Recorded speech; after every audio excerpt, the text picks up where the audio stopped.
Hello, partners. Hey, in this report, we're going to salute someone that is very special. He's a man with a famous last name, and sadly, he always lived in the shadow of another member of his family. He was never as famous, but before his death, he did something that no one had ever tried before. He started his own nation. Now, before you think that this week's honoree was a traitor or a turncoat, he wasn't. He just had an interesting idea for forming a new country in a very unusual way. For a while, let's simply refer to this week's honoree as Les. He was born in 1915. He was what you might call a one-hit wonder after the publication of a book about what people were calling the Big War. Over the years, he tried again and again to write interesting novels, but only his book about World War I was really a big seller. Les was born in Chicago. His family wasn't wealthy, but they managed. His dad was a physician and his mother was a musician. All told, there were 6 children. Les was the youngest. Over his lifetime, our honoree did a lot of writing, but most of it didn't sell. He had a variety of jobs and managed to just squeak by.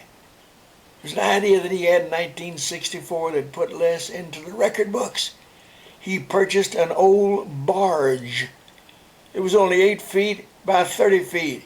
He had it towed 12 miles off the coast of Jamaica and anchored it there. Wait a minute.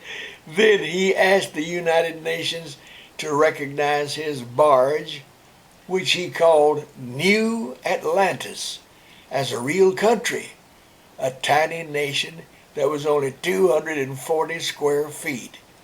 He told the world leaders that he was taking advantage of an international treaty that had been signed in 1856 in declaring that New Atlantis was a genuine place and deserved to be recognized by the United Nations. Can you believe this? He wrote a constitution for New Atlantis, which was the United States Constitution nearly word for word. Now, partners, as nutty as this all sounds, our honoree actually had a good idea. He wanted to print coins and stamps and other memorabilia for New Atlantis and use them, the proceeds that is, to form a group that would work to investigate the deep waters of the ocean. Much of the deep ocean is still unexplored. Hey, who knows what's down there? Golly. Les pushed ahead with his plan, actually gaining some recognition. But in 1966, a huge tropical storm blew through the area and totally destroyed his barge. By the way, Les had gotten the money to start New Atlantis by writing and selling a book that, unlike most of his others, was a bestseller. It was about his older and more famous brother. You see, partners, Les was Lester Hemingway.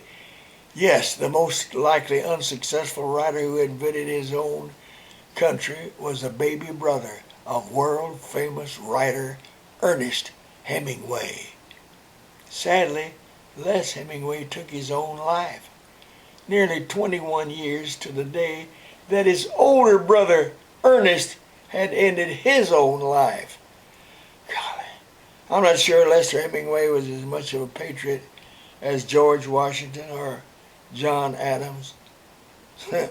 but we need to remember he was a founding father in his own way. A founding father of a very small country that was created for the common good. Let's remember the other Hemingway, Les Hemingway, and his tiny island nation. Okay, partners, You know the drill. Look up there at that, find that red X and click on it. You'll be whished right back here to the Sweeks letter. I love you guys. Man, this is so important. Dennis, thank you for giving me this special script. They're going to get better and better all the time. This is for August, all right? I love you. I love you guys. Go get 'em, Tigers!